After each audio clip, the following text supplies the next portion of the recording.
सोलापूर शहरात असलेल्या सुयश गुरुकुल येथे जिल्हास्तरीय बॅडमिंटन स्पर्धांचं आयोजन करण्यात आलंय। जवळपास 9 जिल्ह्यातील स्पर्धकांनी बॅडमिंटन स्पर्धेत सहभाग घेतलाय। प्रशिक्षक अर्षद शेख यांनी जिल्हास्तरीय बॅडमिंटन स्पर्धेचं आयोजन केलंय। सातारा, सांगली, कोल्हापूर, पुणे, सोलापूर, अहमदनगर, अकोला, नागपूर, नाशिक यासह 9 जिल्ह्यातील स्पर्धकांनी या बॅडमिंटन स्पर्धेत भाग घेतलाय। बॅडमिंटन क्षेत्रातील स्पर्धकांना एक प्रकारचा सराव देखील होत असल्याची माहिती गफूर शेख यांनी दिली। बार्शीमधील बॅडमिंटन कोच राहुल तिवाडी यांनी माहिती देताना सांगितलं की बॅडमिंटन खेळ हा फक्त श्रीमंतांचा नसून गोरगरिबांचा देखील आहे। बॅडमिंटन खेळामधील साहित्य थोडंसं महाग मिळतं, पण एखाद्या खेळाडूत खरंच काहीतरी गुण किंवा जिद्द असेल तर तो या खेळात चमकतो, असं प्रशिक्षक राहुल यांनी सांगितलं।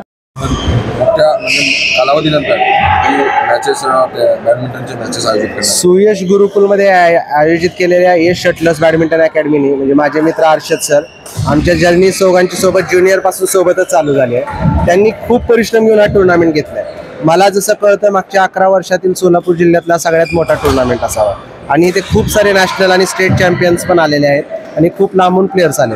अशा प्रकारचे टुर्नामेंट्स अजून भविष्यात अर्षद सर भरपूर घेतील अशा अपेक्षा आहे आणि त्यांना माझ्या बेस्ट विशेष आहेत आणि माझी काही मदत लागली तर my doors are open for them always. नमस्कार, मी Gafoor Shaikh, ex badminton player Solapur. आम्ही यावर्षी 9 डिस्ट्रिक्टच्या मॅचेस आम्ही यंदा भरवलेल्या आहेत। त्याच्यासाठी आम्हाला सोलापूर डिस्ट्रिक्ट बॅडमिंटन असोसिएशनचे आणि MBA महाराष्ट्र बॅडमिंटन असोसिएशनचे त्यांच्याकडून जी परवानगी मिळाली त्यांच्यामुळे अगोदर त्यांचा मी धन्यवाद करतो आणि त्यांच्या संमतीने हे टुर्नामेंट आज सक्सेसफुल होत आहे।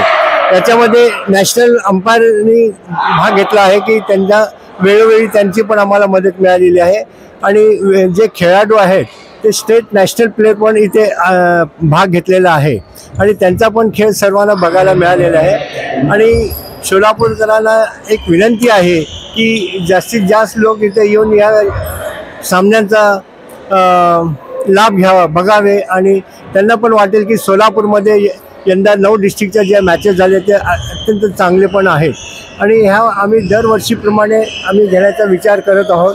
त्याच्यासाठी जे लागणारी मेहनत जी आहे ते आज थोडी कमी पडते, त्यावेळेस ती संपूर्ण आम्हाला मिळेल अशी आम्हाला आशा आहे। आणि त्याच्या हा एकंदर खर्चीला गेम आहे, त्याच्यामध्ये किती खर्च येतो काय नाही ते बघून आम्ही आणि जे स्पॉन्सर वगैरे आहे त्यांच्याशी भेटून आणि आम्ही त्यांच्याकडनं थोडीफार मदत मिळाली तर आणखी याच्याहून चांगले पण टुर्नामेंट होऊ शकतात, स्टेट, नॅशनल, इंटरनॅशनलपर्यंत। आणि कोर्ट पण चांगला आहे, सुयोग गुरुकुल यांचा हा कोर्ट आहे। ताज्या बातम्या पाहण्यासाठी प्राईम महाराष्ट्र न्यूज चॅनलला सबस्क्राईब करा।